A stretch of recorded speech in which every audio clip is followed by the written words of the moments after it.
Wow, this is so cool. This is pretty awesome.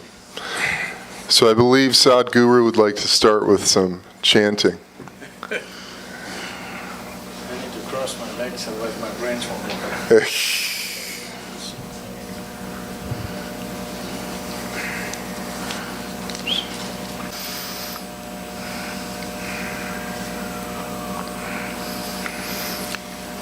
Jananam sukadham maranam karunam milanam maduram smaranam karunam kalavashadiha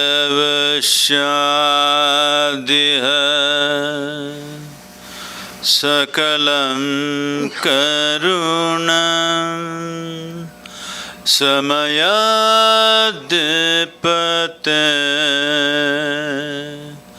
akilam karunam.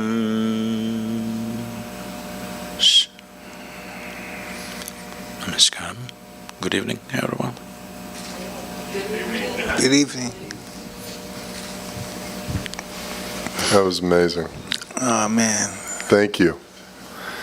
The only way out is in. Yes, truly, I believe that. Why you got a big voice and my microphone is not working? Oh, he just has a great voice, this guy. It's a great voice. Great voice.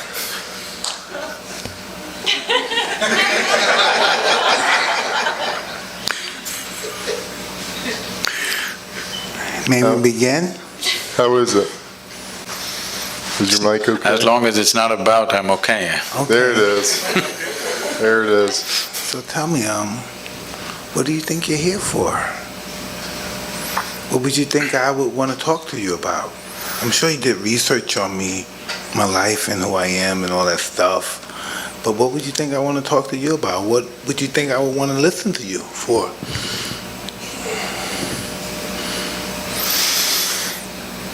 Toughest guys in the world get beaten by life. Yeah. You said that was easy, huh? That was so easy, huh? Wow. All my life I thought I was this tough guy. Even recently I was talking about if they say something, I'll blow it. And I do all this stuff all my life because I'm afraid. And if you tell me what I'm afraid of, I can't even tell you what. Why am I afraid? I'm successful. I had some hard times, but I came back. But why am I afraid? Mm-hmm. We need to understand this. This has been hugely misinterpreted and misunderstood on various dimensions. Whether it's fear, or love, or anger, or joy, we need to understand it's not about something, it's by itself.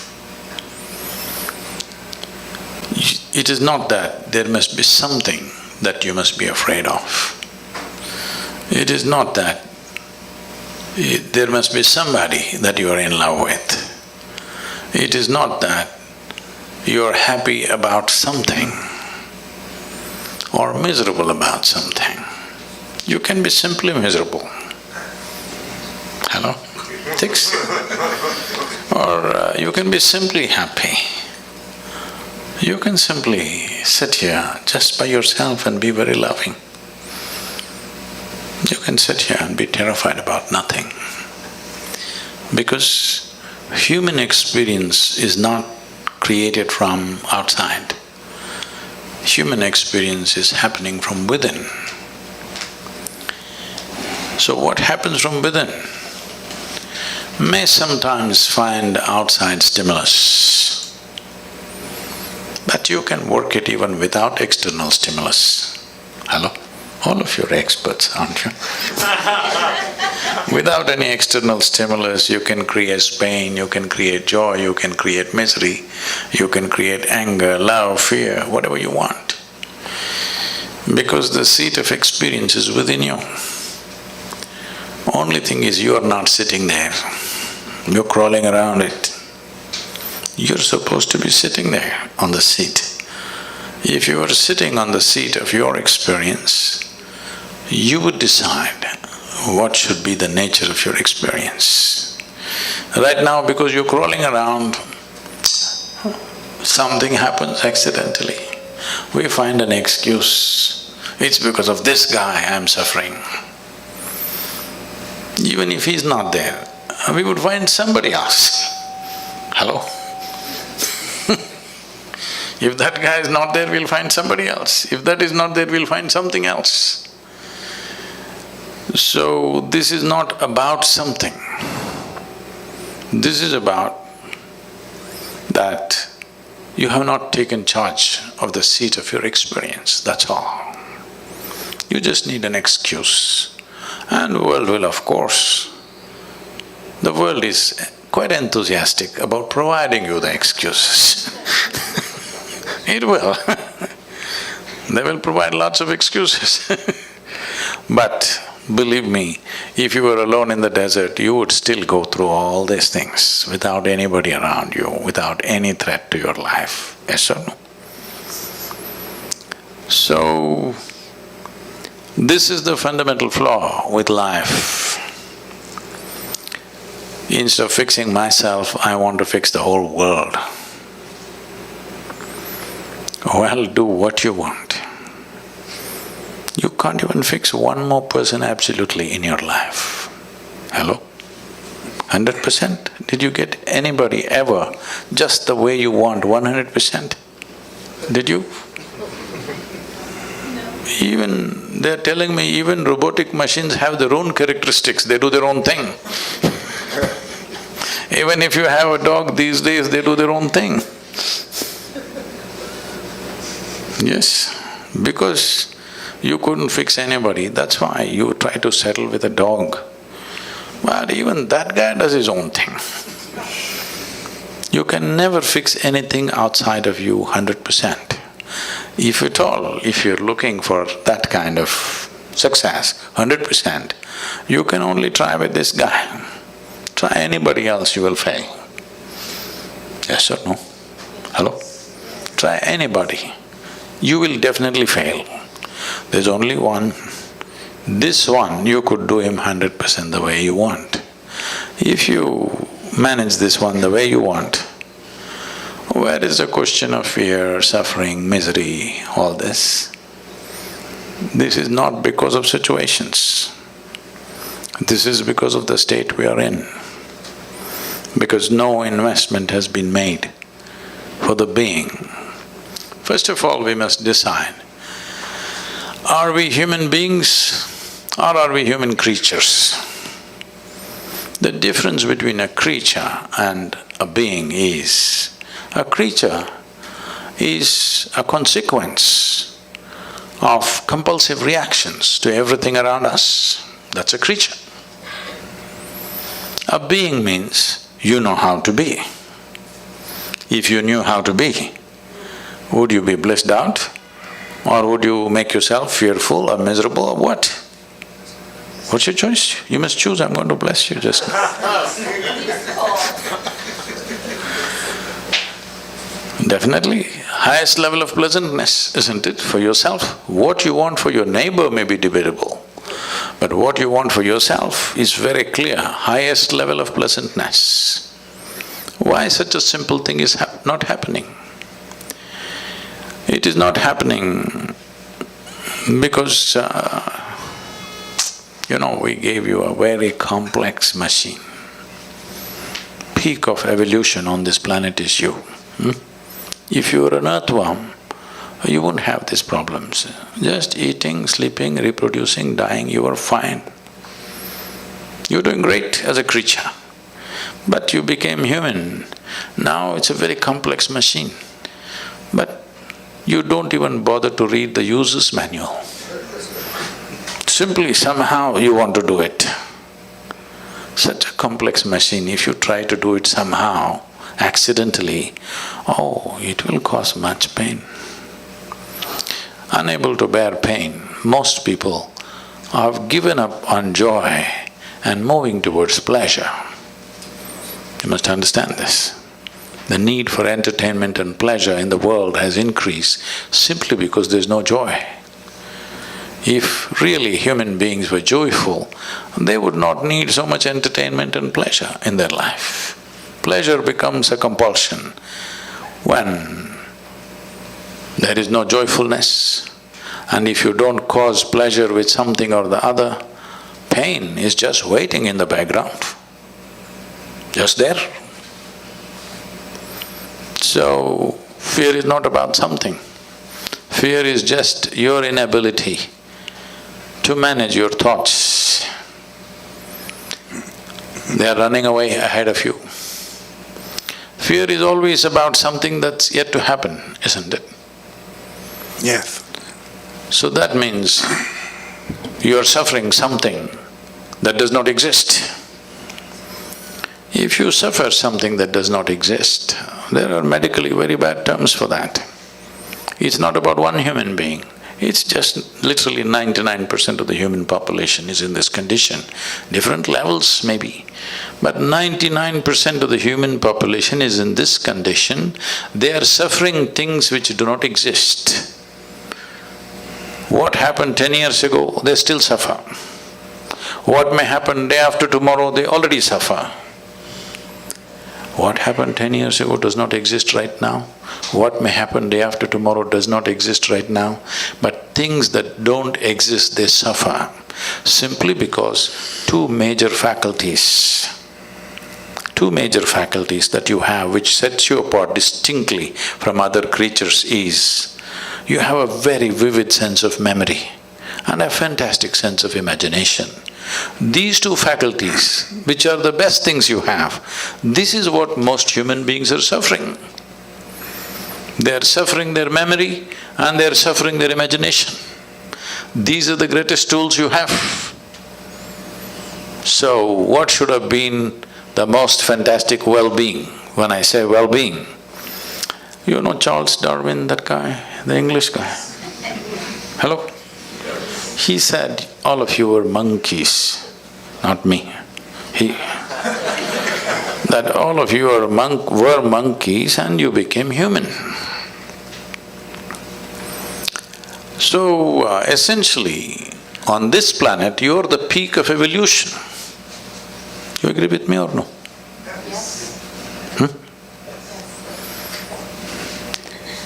So if you are the peak of evolution, that means you have come with the highest level of faculties. Because there are so many possibilities of being human, because your life is not fixed like that of a creature. When I say not fixed like a creature, for every other creature, nature has drawn two lines within which they live and die. The reason why an animal's life looks so much simpler and better is because there are no possibilities. So what human beings are suffering is their possibilities. If you destroy the possibilities, you will also be fine. If you want, we can have a portion of your brain removed. You will be so peaceful, you will not know fear, you will not know suffering, you will not know anxiety, you will not know nothing. Yes. All we have to do is take away the possibilities. With the possibilities, the problems are also gone. So right now the problem is the fantastic possibilities that have been invested in us. So to take away the possibilities, either we can remove your brain or we can soak it in whiskey. Both ways you can do it. You take away the faculties, then you're okay. So, the problem is just this, that when you're given something so complex, you need to spend a certain amount of time knowing the nature of the machine that you're using. See, some people are handling these cameras. That's not a spacecraft. Just simple enough machine. But I'm sure these guys have spent years trying to know it the best. Just any of you get there and do it, what'll happen out of it? Just see a simple machine like a camera. Yes or no? Somebody invested their life. The better they know it, the better they use it. Is it so? Hello? Yes. Why is that not true with this? The better you know this, the better you use it, isn't it? So if you know it really well, people say you're realized. But I think most of us, especially when we come to the level in which we're acknowledging of you, that we all have the urge to improve ourselves. No, they should not improve themselves. Why? Because fear also may improve, misery also may improve. It's happening to a lot of people. See, why did we invent this idea of education? 20-25 years of investment of life. Nearly 1/3 of effective human life is invested in school and college for most people. So tell me, are educated people more joyful and fantastic compared to uneducated people? No, but that's not the only way to improve yourself. I don't only look at that in improving yourself, that's just… No, I'm saying that was the idea behind it, isn't it? I don't know. I mean, it's talking about it from far from a human perspective to reach your highest potential. Until you manifest it, you don't even exist anymore. No, I'm saying improvement as an idea is not a good idea. What you need is realization, that you realize what is the nature of your existence. From that, you do whatever. If it's a physical activity, you can improve. You can improve how you're doing something in the world, but you cannot improve this one. It's a fake thing. If you realize everything is settled, otherwise anyway it's a struggle. When situations are good, you pretend that you're improved. When situations turn against you, you will see who is who. When everything is going well, everybody is fantastic, you know. When life turns against you, still are you fantastic? That's a question.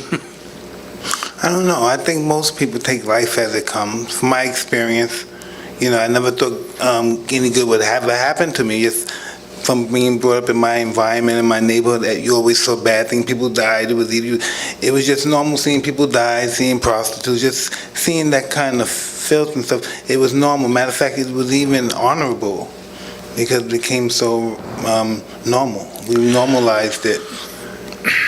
So it's like this. In the yogic culture, we always use lotus flower as a symbolism for human growth and development. Lotus flower grows best wherever filth is really thick. So, why we're using lotus as a example or a symbolism is, this grows well because there is filth. It stays in the filth, but untouched and fragrant. So this is a choice that all of us have. Either we can develop allergy to filth and run away and live in a mountain cave. There also filth will follow you in your head, it won't leave you. Or we can become part of the filth. Or we can blossom into a fragrant flower. This is a choice every human being has every moment of their life. Will they exercise this choice? That is a question mark. Yeah, I'm very flowerful.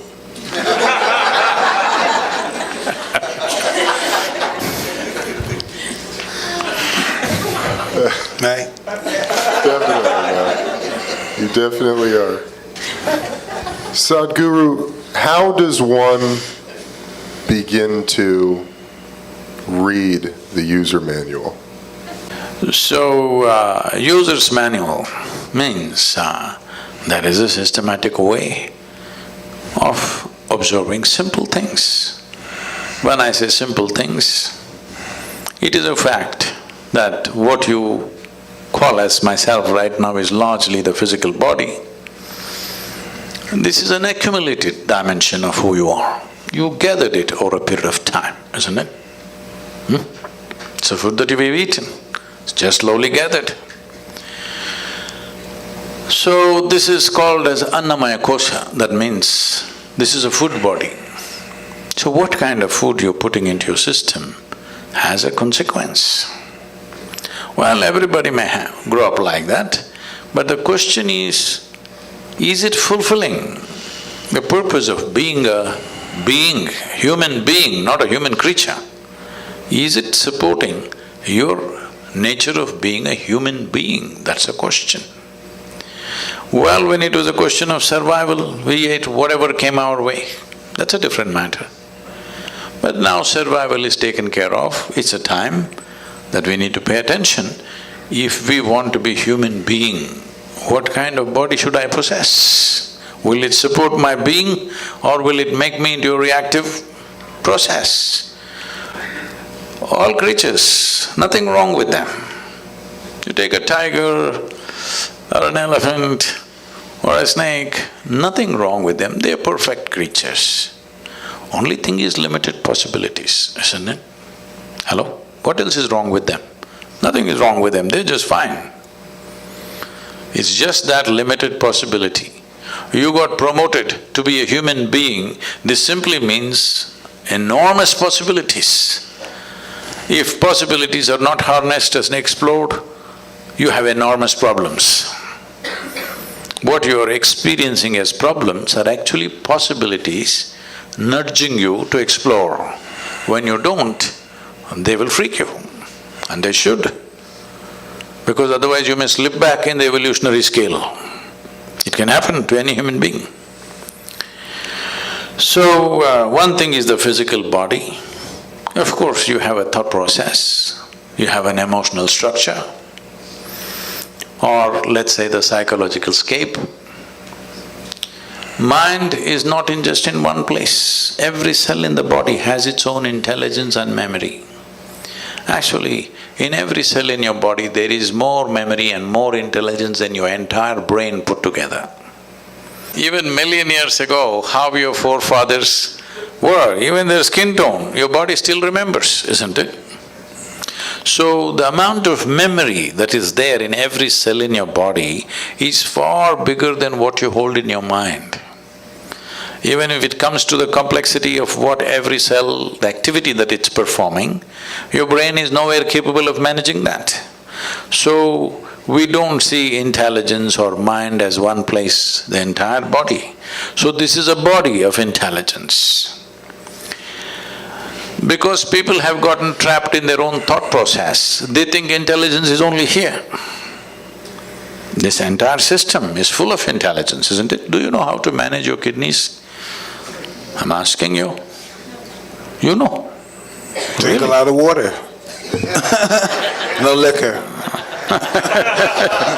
That doesn't solve everything. Oh, man. Many water drinkers have died too soon.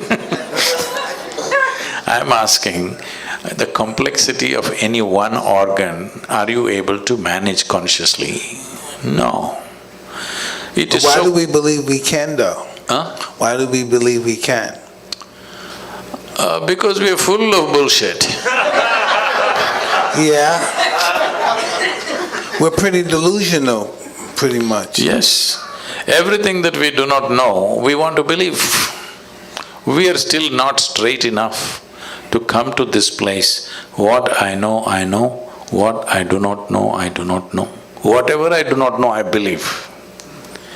Well, you can bull yourself like this for some time. Because, can I tell you a joke? Yeah, please. It's getting too tense here.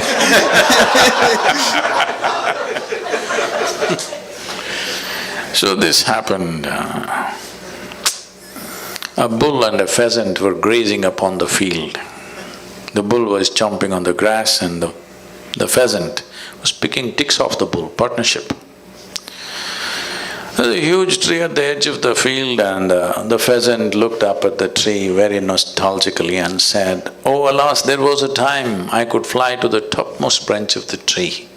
Now I do not have enough strength in my wing even to get to the first branch." The bull very nonchalantly said, "That's no issue. Just eat a little bit of my dung every day. You will get to the topmost branch of the tree within a fortnight."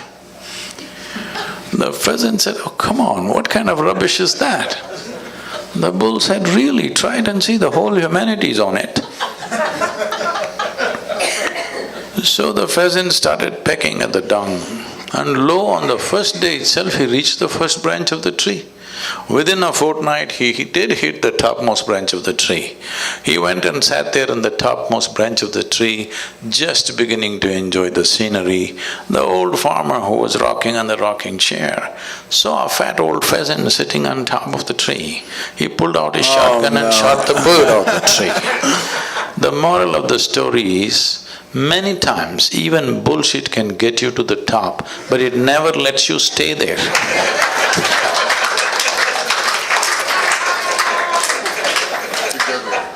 So people are trying to bull themselves into well-being. Somehow tell yourself funny, fanciful things and feel good for some time, but full of fear. So full of fear. The entire humanity is full of fear because they're flying on bullshit. Unfortunately, they create all kinds of authorities which will dish out this bullshit.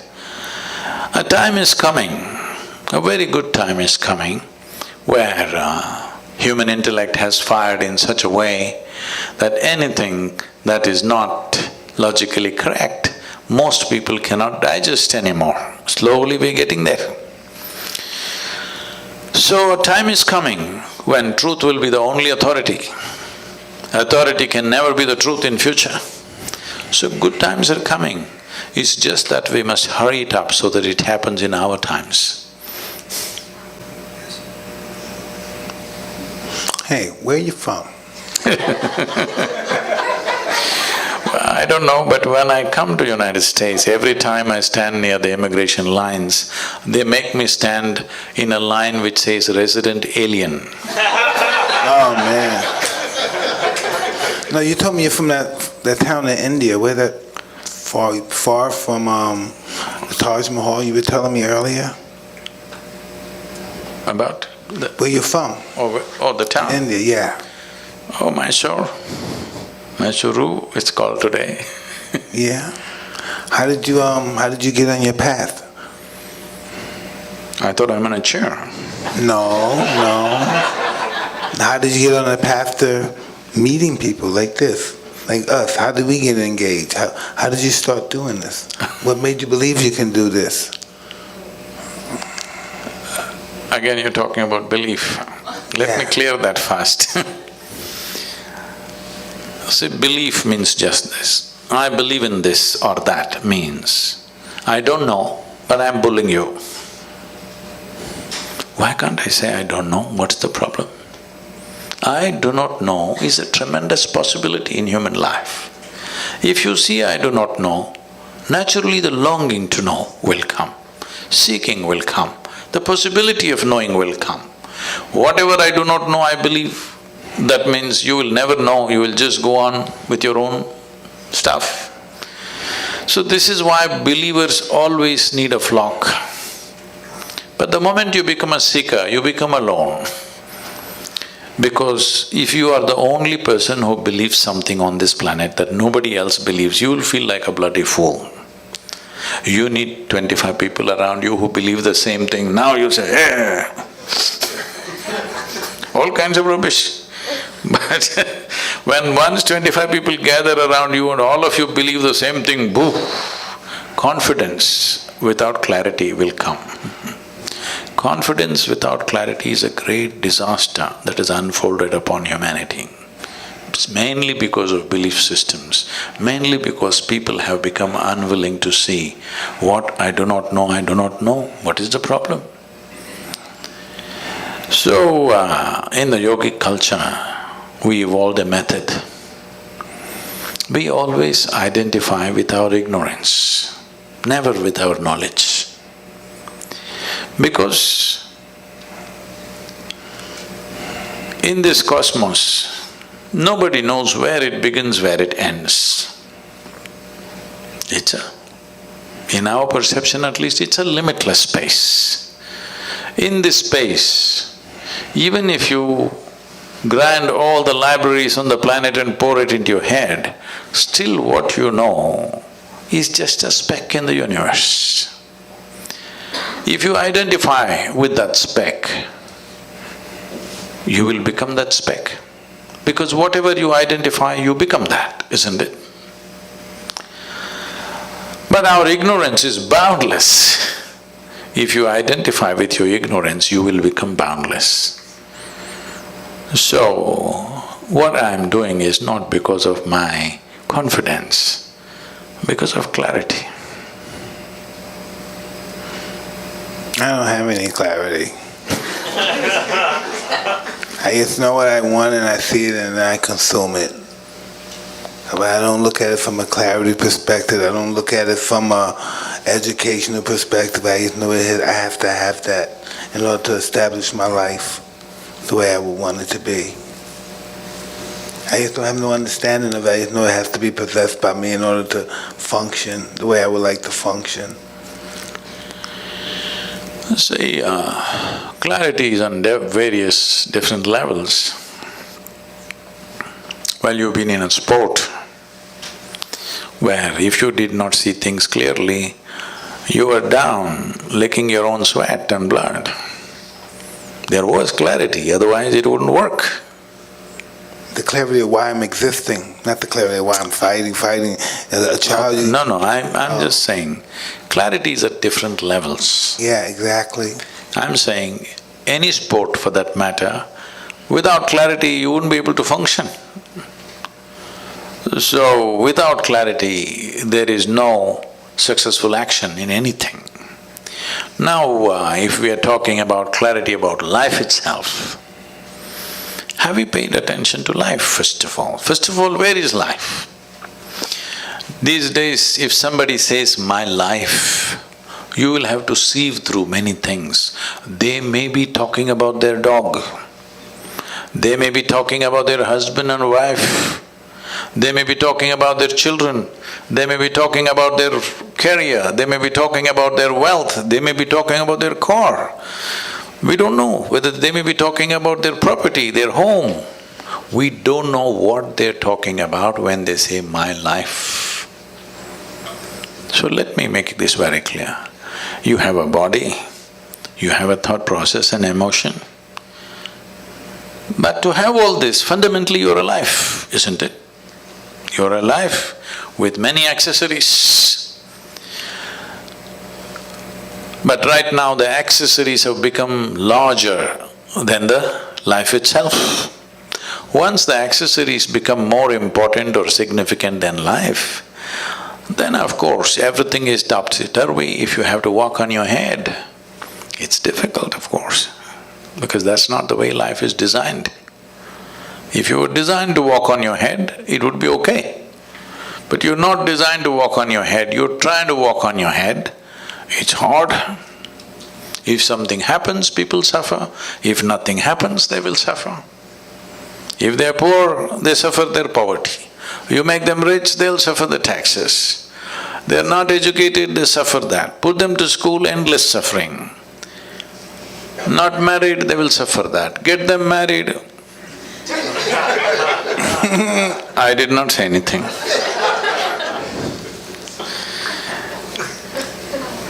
Just tell me one aspect of life that human beings are not suffering.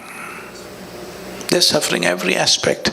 So offer them death, that will also they'll suffer. So suffering is not because of the nature of life. Suffering is because of the complexity of the mind which you did not care to understand. If you had the brain of an earthworm, you would be fine. Hello? Peaceful, eco-friendly also, because that's a great aspiration in California. The only life which is struggling to be eco-friendly. It's brilliant. Earthworm knows, a grasshopper knows, a lizard and a snake knows how to be eco-friendly. This most evolved creature on the planet is struggling to be eco-friendly. Yes or no? So, the problem is complexity of possibilities. Possibilities are the greatest blessing we have, but unfortunately that's what we are suffering, because when something very possible and powerful is given to you, if you don't handle it right, it'll blow up in your face. That's all that's happening.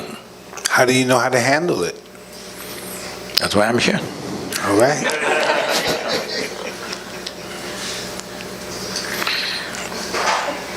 It's not that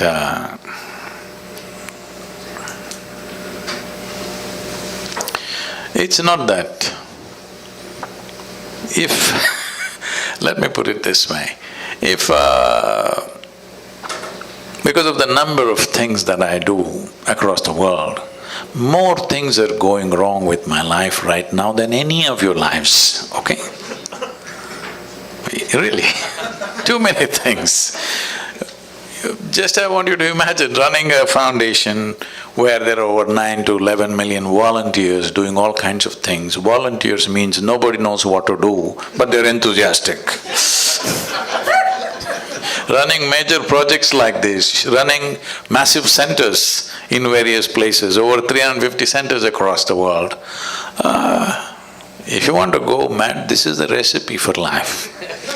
But you think I will die of stress or madness? No, I'll not. Maybe I'll die of exhaustion, I don't mind. But of stress, no. There are many things. Not everything in your life goes the way you think it should go.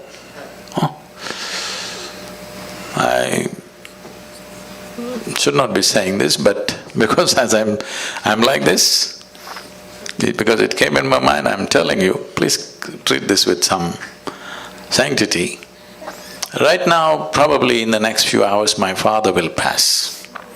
Okay, I've been monitoring this minute to minute, but he will pass. I spent some time just before leaving with him and I came. I sent my girl back to be with him. So, I'm sitting here talking to you, I'm fine, haven't I? But does it mean to say I don't care about him?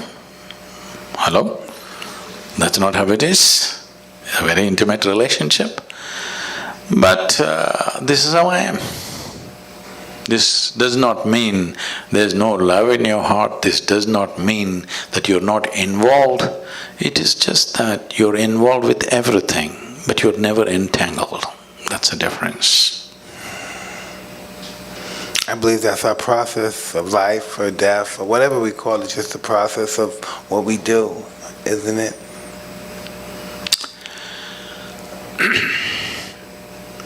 See, the most compulsive thing in most human beings is they want to draw a conclusion about everything. Because without drawing conclusion, they will not feel confident about anything in their life. They must draw a conclusion. Oh, she's good. Oh, she's okay. She's not okay. He's all right. That's not good. I love this person. I hate this person. This is my friend. This is my enemy. Every kind of conclusion. Conclusion means, essentially, what is the conclusion of your life? Death, isn't it? Every time you conclude, in some way you die, you must know this. You know, I can take you back. Are there religious people? Hello? Are you religious people?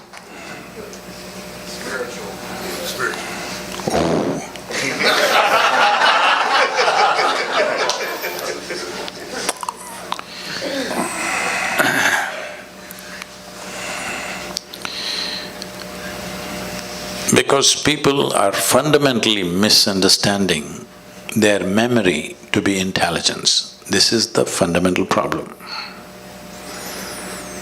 Our education systems are designed like this. religious processes are designed like this, largely society is designed like this. Memory is misunderstood as intelligence.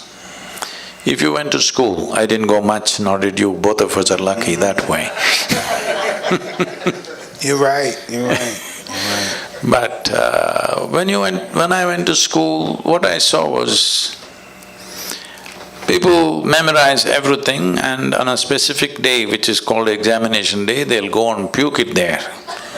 If they puke really well, they are great. You get great school. I puke little. I never puked at all. I never puked at all. You never puked. Never, not even 1 minute. I puke little. But those who puked everything were number one out there. So this is not just in a classroom, everywhere this is built. We are misunderstanding memory as intelligence. As I said earlier, great times are coming when your memory will mean nothing, because there is a simple phone in my machine which has more memory than all of you put together. Hello? So your memory will mean nothing.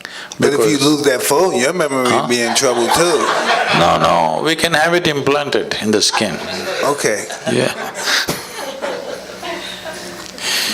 So, what we thought as great value, I wanted to understand how this world has been built, these civilizations and cultures have been built.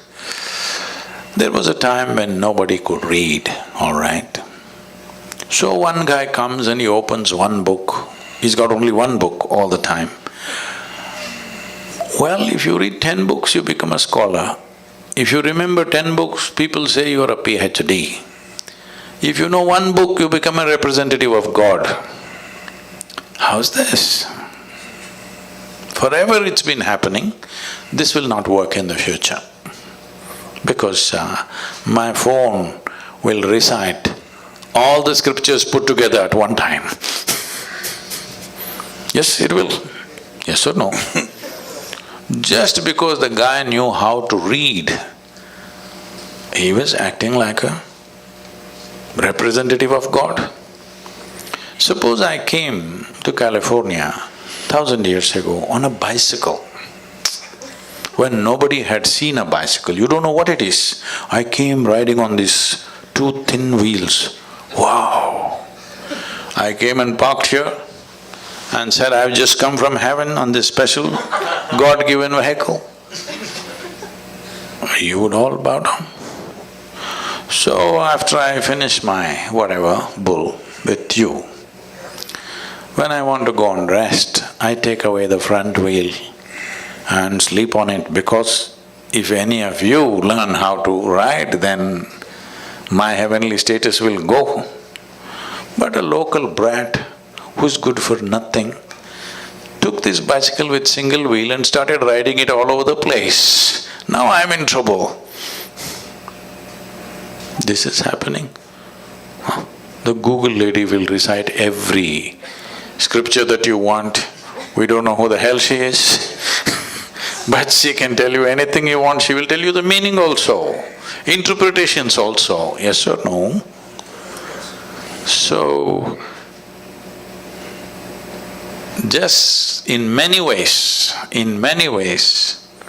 because human beings by themselves did not do it, because people did not do it consciously, I think in many ways the technological developments are going to end. A whole level of nonsensical things that have been happening just because somebody remembers something, somebody can recite something, they were elevated, all this will go. Very good times. But in the meantime, when one level of what we believed collapses, and before you attain to clarity, there is a danger. One thing that's happening is, in the world, heavens are collapsing. 100 years ago, how many people believed they are going to heaven? And today, how many people believe they're going to heaven has come down dramatically, isn't it so? So, Is it okay? Good. Yeah. Real good. This happened. This happened in Alabama. Well, a Sunday school teacher was going full fire. This is Alabama. Full fire. Unfortunately, the audience were not like you, they were all tiny tots. Catch them young policy. In his rhetoric, he stopped and asked, "What do you have to do to go to heaven?" Little Mary in the front row, she's always in the front row, said, "If I scrub the church floor every Sunday morning, I will go to heaven." "Absolutely." Another little girl stood up and said, "If I share 50% of my pocket money with my less privileged friend, I will go to heaven." "Correct." Another little boy stood up and said, "If I help those who are in need, I will go to heaven." "Correct." Little Tommy in the back bench stood up and said, "You gotta die first."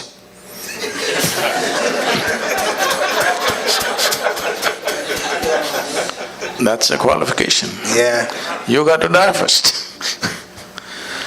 So when we die, depending upon your culture, we will either bury you or burn you or cut you and throw you to the birds. Different cultures, depending upon which culture you are, that they will do. Or in other words, this body is a piece of planet that we gathered slowly. It's good you put it back. I heard that Americans these days are not putting it back anymore. They're building a concrete grave and an aluminum casket. Even when you're dead, you don't want to be eco-friendly. What is this? At least when we die, we should put this goddamn body back into the soil. Absolutely. That's where it came, that's where it should go. And let But the even bugs that eat it. they're not doing. Huh? And let the bugs eat it. Some people are planning to take it to Mars. Anyway, you left your body here and went to heaven. What is in heaven? You know what's in heaven? You don't know? Arey, you should know these things. In the Hindu heaven, food is very good.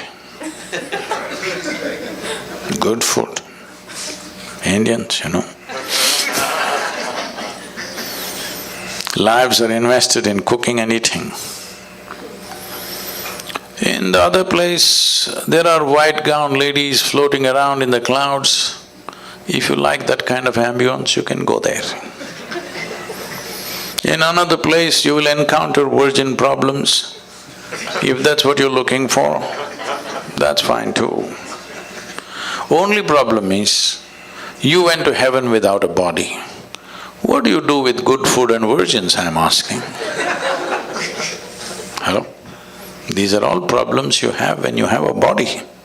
Once you don't have a body, what do? Food, if you put it here, it'll fall down. Hello? Now, if you ask these questions, heavens will collapse. Heavens are collapsing. I think nearly 70% of the heavens in human mind has collapsed in the last 50 years. What do you think? Huh? And anyway, let me ask you this. Do you have any proof that you're not already in heaven and making a mess out of it? Do you have any proof? You're already in heaven, but making a mess out of it. Tell me, if you just change the geography of your existence, will everything about you change, I'm asking you? Hello? If you move from one place to another, you think everything will change? No. If this one person changes, everything changes. Doesn't matter where we are. If we raise human consciousness, that is, if we teach people how to sit here and be just blissed out. Hello? Look at my eyes, I'm always stoned. I'm not on any of your products, but No, you're not. I'm definitely not. But look at me, I'm always stoned. Because the greatest chemical factory on the planet is here. To what extent means, per second, your body is processing something like 37 followed by 21 zeros, whatever that number is. To give you a perspective, 11 zeros make a trillion. 37 followed by 21 zeros. That many chemical reactions are happening in this body per second. If you knew how to manage this, you can create any kind of experience you want in this. When you have this kind of a sophisticated machine, you are doing things in a caveman-like way. This is like we gave you a touch screen phone, but you are like this. Awesome. What will come out of that? You're supposed to do like this, but you're like this. You know what will come out of it? That's all that's happening right now. So there is a way. Today I can proudly say, across the world, there are millions of people, if they close their eyes in the morning, tears of ecstasy and love every day in their life, every day. Millions of people. So it is not an accident that one person, obviously it can be done. Just a little understanding of how human chemistry functions. You don't have to go into chemical analysis of who you are. There are simple processes with which one can do if one is willing to invest a little bit of time in a day. Life will become wonderful. Because by curtailing human faculty, you cannot believe you're enhancing life. Right now, most human beings believe they enhance their life by curtailing human faculties. Like, I was in Mysore city. I had to meet somebody, so I went into a building. A lady, over 70, 75 years of age, and she's a very petite, small woman. She just comes up to me with a big smile on her face. "How are you doing?" I don't forget faces, I may forget names, but I don't forget faces that I see. I just look at her, I don't know her, but okay, I respond, "I'm doing wonderful, how are you doing?" Da-da-da. Then I go up. After 20 minutes, I get off the elevator and I'm just coming. She again comes up to me and with the same full enthusiasm, "How are you doing?" So, wow, this is just 20 minutes ago. Then I respond somehow and then I'm getting into the car. Somebody who was walking with me says, "Poor lady, she's lost her memory, she doesn't remember a thing." I said, "She seems to be doing wonderful." I don't think she was this happy with her memory on.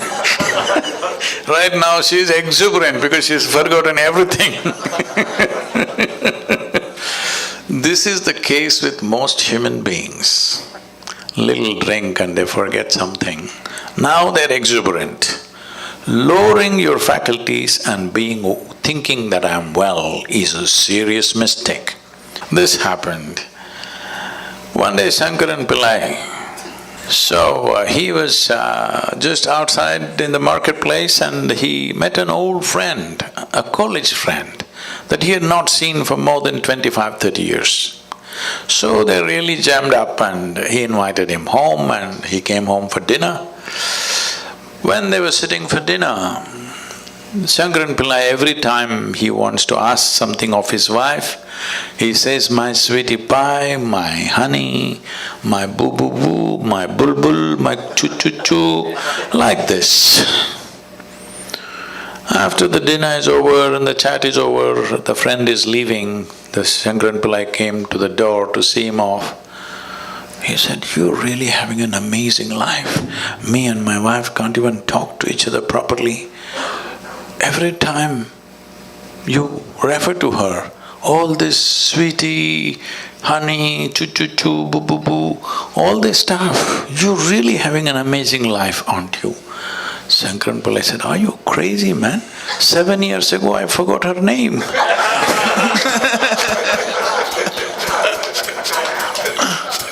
Oh, no.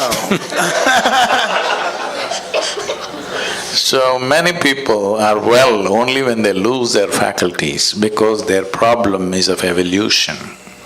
Their problem is just that they got upgraded and they don't know how to handle it.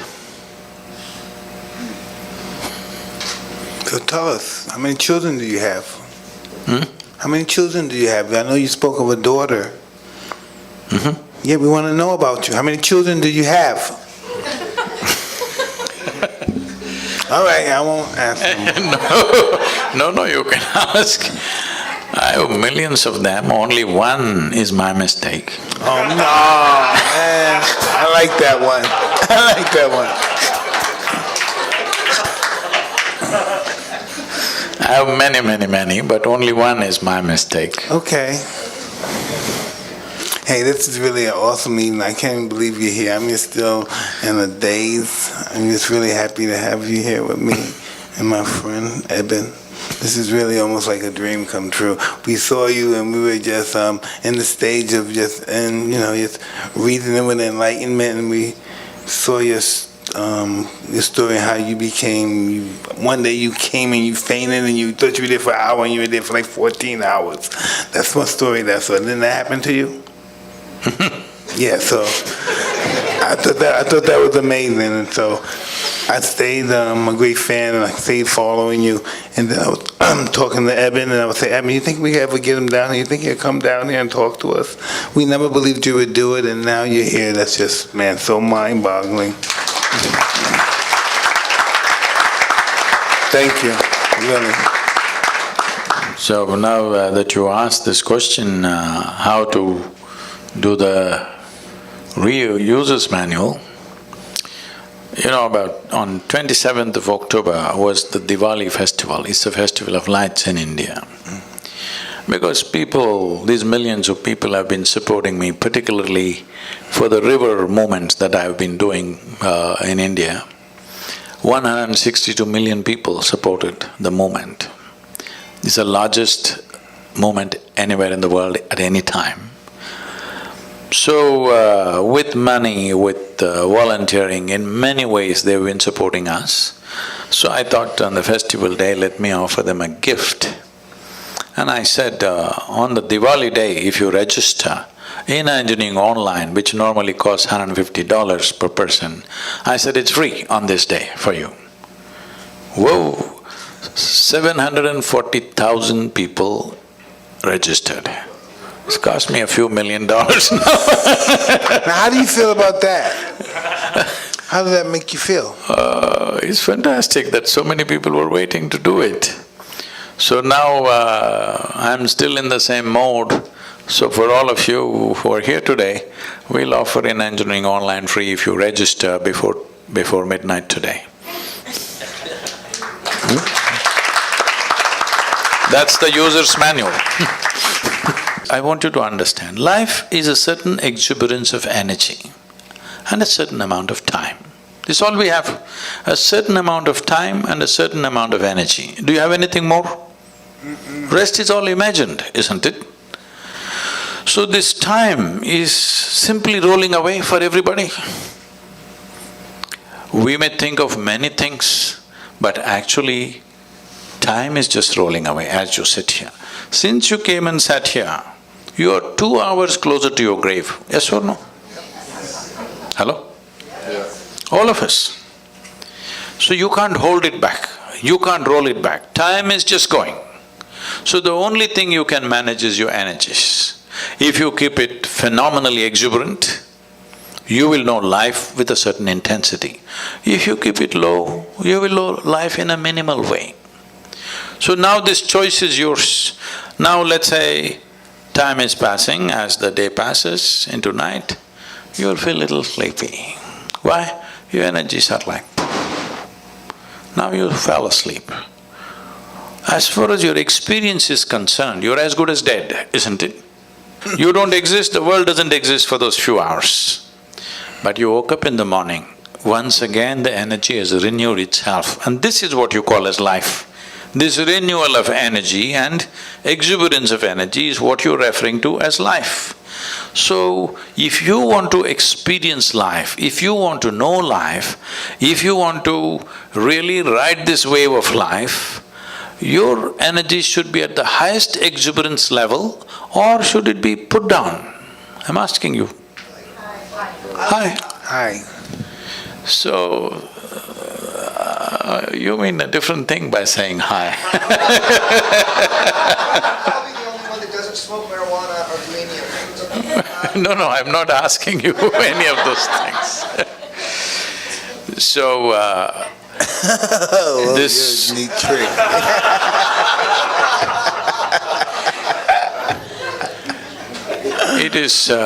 it is just that most people need all the time looking for rest, vacation, break from everything, simply because they don't know how to manage their thought and emotion. I see in the United States, people are saying, thank God it's Friday, because they suffer 5 days and they're going to enjoy 2 days. Life is not going to work like this. Life cannot work like this. If you do not know how to be joyful, then you're only looking for pleasure. If you were joyful, pleasure wouldn't matter, because you're just joyful. Joy is not a consequence of some activity or something that you get or don't get. Joy is an ambience that is necessary to live life. If you do not know how to be peaceful and joyful, well, you cannot even enjoy your dinner tonight, isn't it? Hello? Can't enjoy a walk on the street. Can't enjoy the few people who are around you. You cannot enjoy anything. You need all kinds of stimulus to find a little bit of pleasantness within yourself. When I say pleasantness, let's understand this. If this body becomes pleasant, we call this health. You want this or no? Yes. You must choose, I'm going to bless you. Yes. You want this body to be pleasant or no? Yes, yes. If it becomes very pleasant, we call it pleasure. If this mind becomes pleasant, we call it peace. If it becomes very pleasant, we call it joy. If these emotions become pleasant, we call this love. If it becomes very pleasant, we call it compassion. If these life energies become pleasant, we call this bliss. If it becomes very pleasant, we call this ecstasy. If our surroundings become pleasant, we call this success. Only to create pleasantness in our surroundings, we need the cooperation of various people and forces around us. But pleasantness of body, pleasantness of mind, pleasantness of emotion and energy is 100% your business. Yes or no? I agree. So, if you want to make this your business, before midnight you must register for In Engineering Online. It's free, otherwise tomorrow morning you can pay and register. Oh, man. That's awesome. Well, this has been such a treat, and before we wrap this thing up, we have time for a few questions. All right. Not you, them. No, I'm just checking if you Hi, thank you so much. Sadguru talked about the Annamaya Kosha, which is the body kosha. There are 5 koshas in the applied yogic sciences, which work the entire system of the body, from the mind to the heart to the breath to the energy. I need all that. And the heart. There are thousands of years of manuals, from classical yoga, which is just meditation, to hatha yoga, to the tantrika, that provide ways of being that Sadguru has expressed the top of tonight. So it's not an abstraction at all. It's just like what you guys do on Hotboxing, which is break down how you get to the soul of yourself by moving through your ego, by practicing goodness towards others. So That's real tough, too. It's a difficult process. For me it was, for me. No, the thing is this,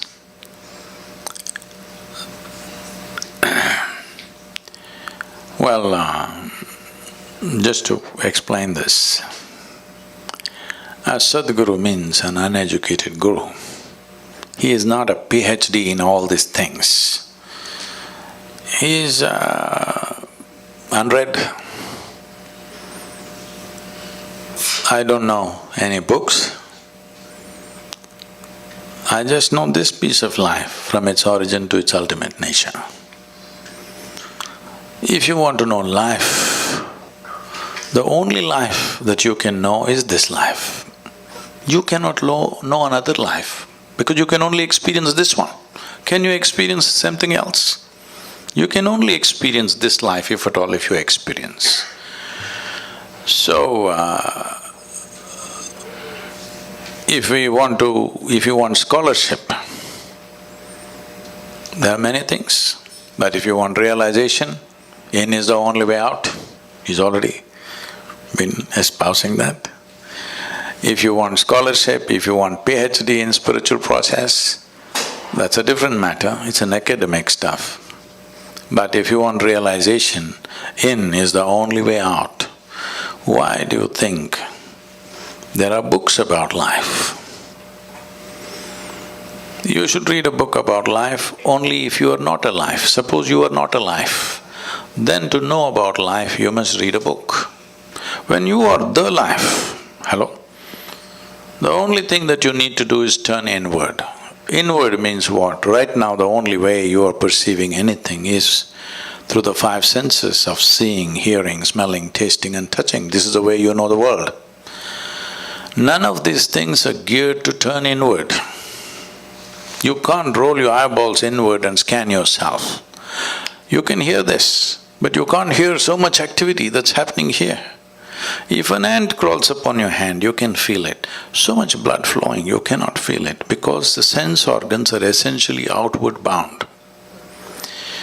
So, to turn inward, you need a different faculty.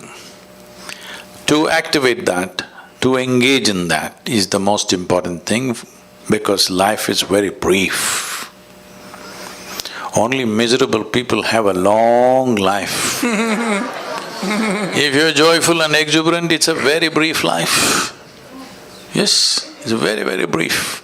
Have you noticed on a particular day, you're very happy, 24 hours, poof, went up like a moment?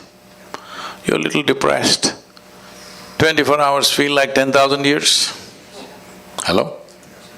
Because only miserable people can have a long life. Otherwise, it's a very brief life. In this brief life, the most important thing is you know the nature of your existence. Don't add all kinds of philosophies to this. This is very simple. It's like you bought a phone, a new phone. Should you read the user's manual in the first 3 days? Or should you read it after 3 years when you're discarding it? This is all. The first 3 days if you read it, you'll use the phone effectively, isn't it? To use this effectively, quickly, as quickly as possible, we must get this. Then we live life without you being an impediment in your own life. Other impediments are always there. Other things are always there, we need to learn to ride it. If you don't learn to ride it, it'll crush you, of course. You see California, people are riding the waves.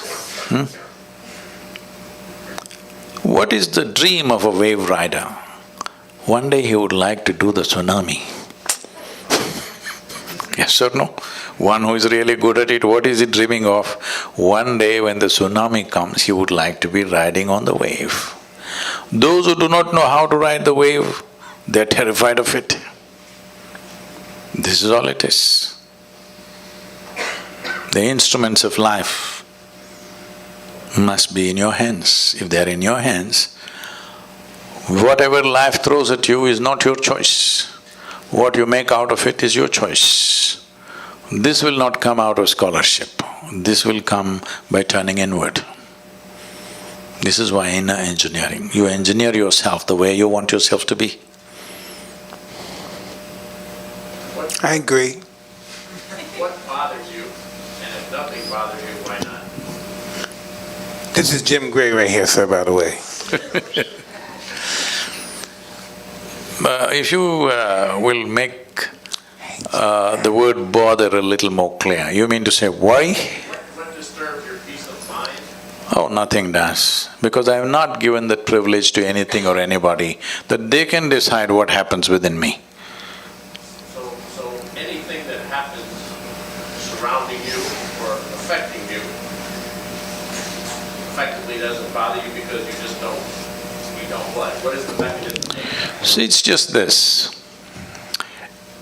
As I said just now, what life throws at you is not your choice. It throws all kinds of things. The more active you are, more number of things are being thrown at you. But what you make out of it within yourself is 100% yours, isn't it? Now, if you are a compulsive reaction to what life throws at you, then everything will bother you. Good things and bad things, everything will bother you. But if you are a conscious response to whatever is thrown at you, you will see everything is a certain challenge. Some we can handle, some we don't know how to handle. Some situations we know how to handle, some situations we don't know how to handle. So, are you a Superman that you know how to handle everything? No. This is not about being superhuman. This is about realizing being human is super. So it's not that you know everything and you can handle everything, no. Some you can handle, some you cannot handle. But are you a conscious response to life or are you a compulsive reaction to life? This is all you can take care of. Anybody else? This is so cool. How do you, if, with the good work, the work that you're doing, sometimes it's easy to get caught up in the result, the desire of what you're trying to do. How do you detach, but at the same time help? I'm using these simple things. But how do you… You've been reading Indian stuff, huh? You've been reading Indian stuff, that's why this detachment and all that. Tell me, can you experience anything in this world without involvement? If you're not involved, how will you know anything? You cannot experience anything unless there is involvement. The more profound your involvement is, the more profound your experience of life is, isn't it? So where did this detachment come? This is because you got entangled and it hurts. Now somebody told you remain detached. See, if you want to really detach from life, you must be dead. That's efficiency. Hello? You know, I was doing a program and this lady stands up to introduce herself. And she says her name and says, I've come from Singapore. In the last 2 years, I committed suicide 5 times. I said, stop. I said, at this level of inefficiency, you are not getting anywhere in your life. 5 times you committed suicide and you're standing here, I don't like that. I like efficiency, hello? Whatever the hell you want to do, at least you must do it well. So, because you got entangled and it hurt you, now you're thinking detachment. No, without involvement you will not know a damn thing in this life. If you want to detach, the best thing is death, you're detached. Why are you here and trying to be detached? It is just that, as I said earlier, your problem is you're trying to experience something which is not yet. That is, you are having a mental diarrhea. You are suffering a mental diarrhea and you think you're engaged with future.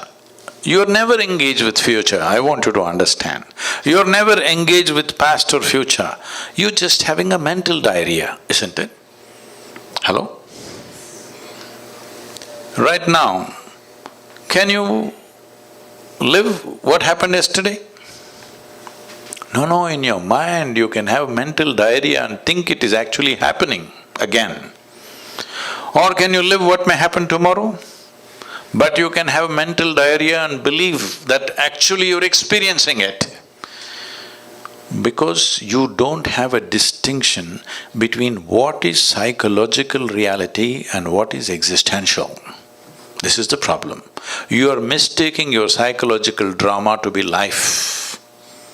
Your psychological drama is not life. Right now, unfortunately, a whole lot of human beings have gone into this. They misunderstand their thought and emotion as life. No, it's just your thought and emotion. They're supposed to play the way you want. But you are playing the way they want.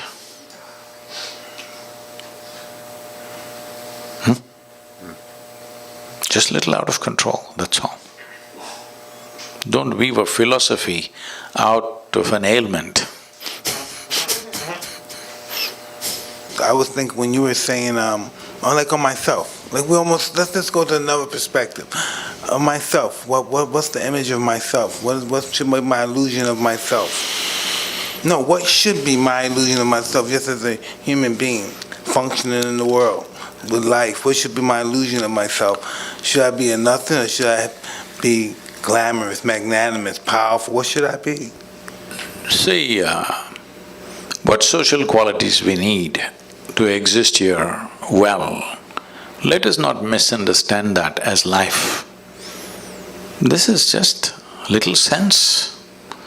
We are among people, we must be in a certain way, so that it works for you and me. If I do something that works only for me, not for you, you will make sure my life is miserable somehow. Yes or no?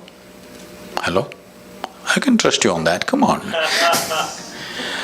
If every day we are transacting about something and I make my transactions in such a way it's only beneficial for me, not for you, will you make my life miserable or no?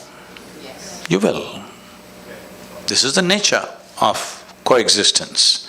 So when we are here together, it's important we function in such a way that whatever we do, it benefits both of us so that this transaction can go on. Whether it's marketplace or marriage, both the parties should benefit, otherwise it'll die, isn't it? So do not misunderstand this understanding or this simple sense as human nature. No, this is just simple sense. If you were living in the jungle alone, you would live one way. You live with certain number of people, you will live another way. You live with a large number of people, you live completely different way. This is just simple sense of adapting to the existence we are. So, do not understand this as the nature of your life, no. This is just sense.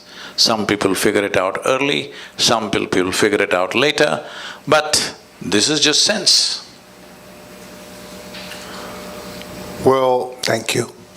thank you so much, Sadguru. We're out of time. Out of time. Out of time.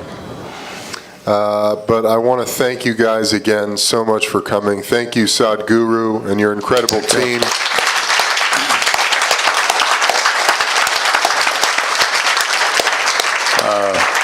I would like to say it's wonderful to be here. I watched Mike fight way back, and this may sound little off, but at that time, there were no televisions in India. We used to get 8 mm films to play on the wall, project on the wall. So this would go cut, cut, cut, cut, cut, cut, cut like that, you know. He was fighting like this.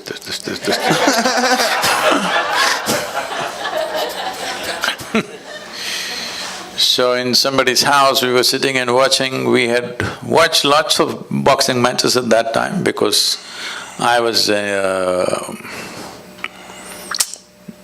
I shouldn't tell you.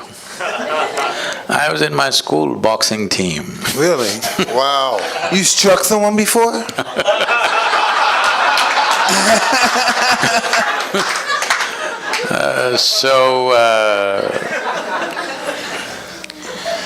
So on that day, when I watched probably the first time when you won the heavyweight, when we saw that and much debate was going on, I said, well, this guy could rule the boxing ring if he only maintains his balance. Because I saw a talent which I was just watching your interview today, which I think you're that wonderful man who took you up and transformed a street brat into a champion. Yes, he did. Yes, he did. He did. So he saw the talent too, I'm sure, and that's why he invested himself. It's fantastic. It's just this. Every human being, many things are hidden within every human being. Not everybody, unfortunately, gets the situational opportunities to shine. It's happened wonderfully in your life. Well, other things have happened. Though you came up with utmost disadvantage, you turned that into a phenomenal advantage in some way. But I hope the next part of your life will be more enlightening and more contributing to everybody's life, because whatever talents we have, whatever intelligence we have, whatever capabilities we have, they will find maximum benefit to ourselves and to everybody. Above all, balance. If that one thing is there, everything else will find expression. If we lose that one thing, our talents and our capabilities unfortunately will turn against us. Right now, human beings are only suffering their own intelligence. If they had no brains, they would be fine. They're suffering their own intelligence simply because there is no balance. It is time that all of us in some way bring balance to ourselves and to the world around us, so that human genius really flows without too much struggle. Right now, to find expression to human genius, people are going through enormous struggle, and slowly people are believing that unless you struggle, it won't come out. No, it can be done very joyfully, wonderfully, blissfully, if only balance is created. So let's invest in this, that this generation and the coming generations are far more balanced within themselves. If this one thing happens, you will see an incredible generation coming up. Let's all be a part of making that happen, considering being born in an extreme disadvantage and how you turned it into what you did. At the age of 20, being a world champion happened in spite of all the disadvantages. So, all of us together should invest in making this happen for many, many more of the next generation. Thank you very much. Thank you. Thank you. Thank you.